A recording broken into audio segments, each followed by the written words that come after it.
Magandang araw sa inyong mga agulay. Ngayon ay ituturo ko sa inyo ang complete guide sa pagtatanim at pag-aalaga ng pechay at mustasa.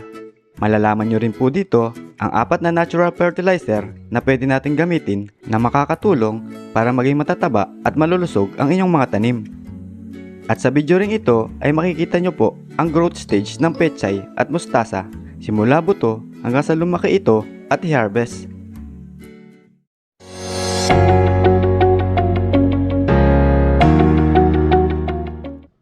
Simulan po natin sa pagpupunla ng buto. Ito po ang gagamitin ko sa pagpupunla. Lagyan po natin ito ng mga butas sa ilalim. Dahil sa maraming nagtatanong kung ano itong ginagamit kong pambutas, ito po ay soldering iron. Makakabili po kayo nito sa Shopee or Lazada. Lagyan po natin ng garden soil or potting mix. Ilagay ang mga buto.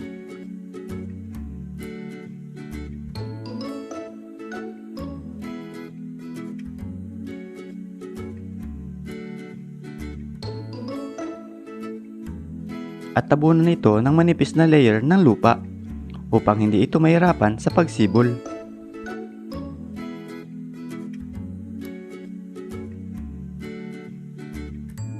Pagkatapos po ay diligan itong mabuti.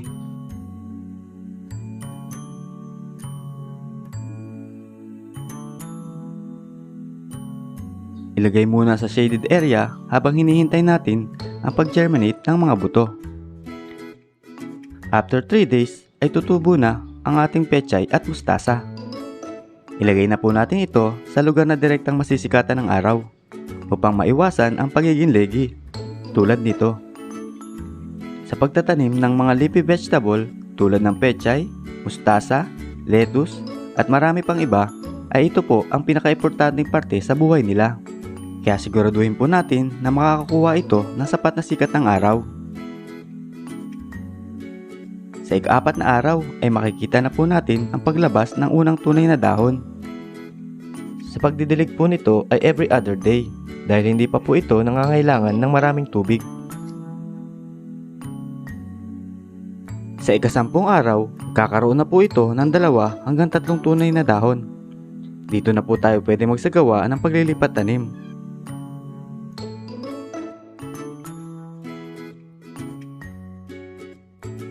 Bago po kayo maglipat tanim, ay mas maganda pong i-ready muna ang mga paglilipatan natin para po hindi kayo matagalan sa paglilipat ng mga ito.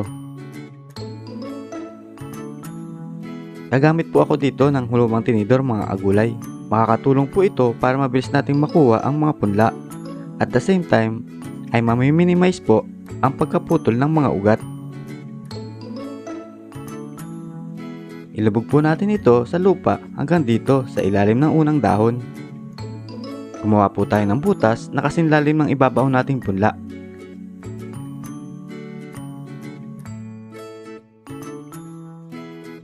Kapag maglilipat na rin po tayo, ay sa dahon lagi ang hawak para maiwasan po na mapisa o madiinan ang stem.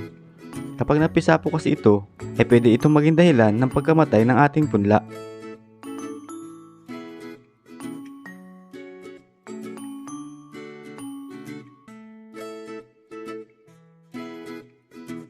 Diligan ito hanggang sa tumulo ang tubig sa ilalim ng ating container.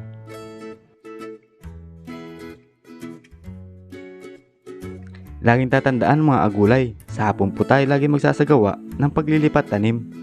Makakatulong po ito para maiwasan ang stress sa mga bagong lipat na punla.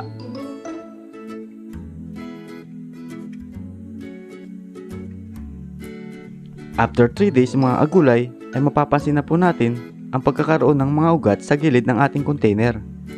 Ang ibig sabihin lang po nito ay nakarecover na ang mga punla natin sa ginawa nating paglilipat tanim. Kaya pwede na po tayo magsimula sa pagbibigay ng mga fertilizer. Unahin na po natin itong ating fish amino acid. Ang fish amino acid ay mataas ang nitrogen content, kaya perfect ito para sa mga leafy vegetable. Nakakatulong rin ito para pagandahin ang ating lupa dahil sa mga beneficial microbes na taglay nito. Idilig lang po natin ito 2 hanggang 3 beses sa isang linggo.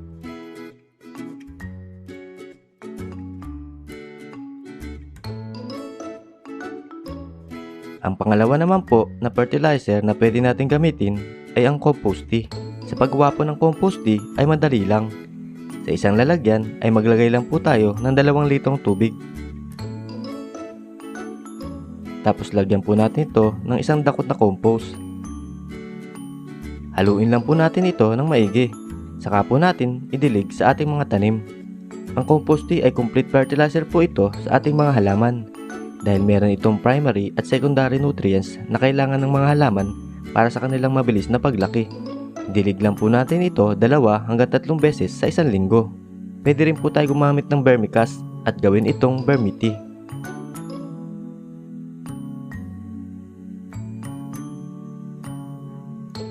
Sa ganitong edad ng tanim nating pechay at mustasa ay dito na po ito nagsisimulang bumilis ang kanilang paglaki at paglapad ng mga dahon. Dahil mas marami na po silang nakukuhang sikat ng araw.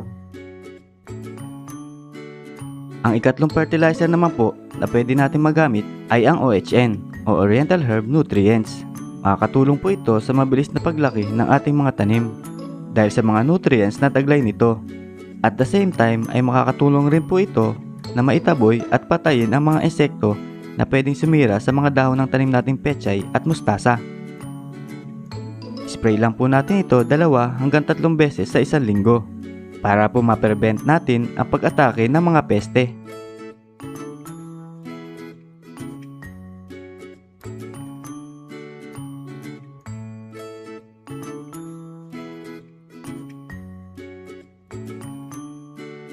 Ang ika-4 na fertilizer na pwede natin gamitin ay ang cow manure tea.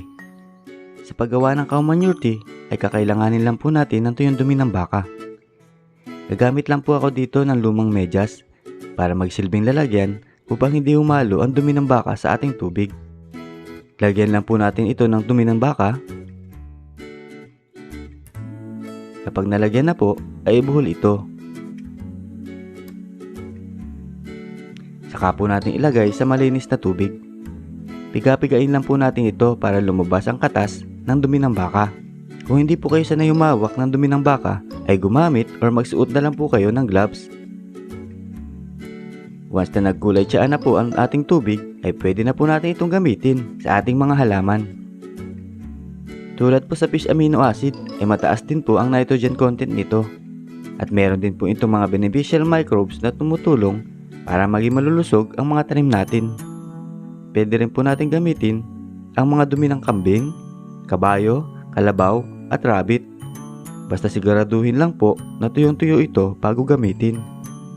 Pwede po natin itong gamitin 3 beses sa isang linggo.